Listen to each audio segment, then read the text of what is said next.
If you don't subscribe to my channel, you will be cute tomorrow. Like him.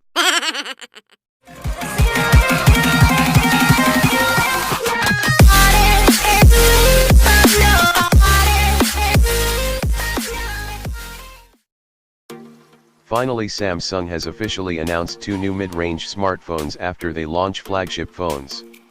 The Samsung S10 and S10 Plus, and Samsung Note 10 and Note 10 Plus last year 2019. The mid-range phones that gonna launch in 2020 are the Samsung Galaxy A71 and Galaxy A51, which has large 6-inch end screens, and quad rear cameras. And also I'm gonna show you the official look and specs of these phones.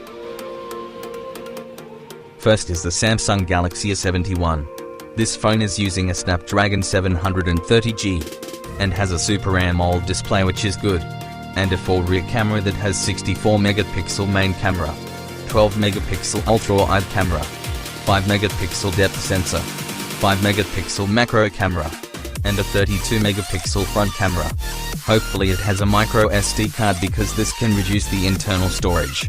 And it also has fingerprint on screen and face recognition, with a 4500 mAh battery and 25 watts fast charging. If this phone is under $300, this will defeat all the mid-range phone. And the second phone is the Samsung Galaxy A51. This phone has Samsung Exynos 9611. Oh. This is different from the first, which is using Snapdragon 730G. I think that's a bit disappointing, because Snapdragon is such a good chipset.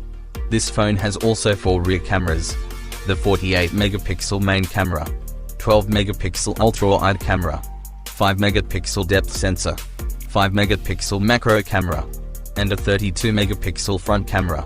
It has fingerprint scanner on screen and face recognition. And the best thing, it has micro SD card slot, and a 4000 mAh battery with 15 watts super fast charging. The available colors are Prism Crush Black and Blue. And also the pricing of these phones are not yet announced. If you don't subscribe to my channel, you will be cute tomorrow. Like him.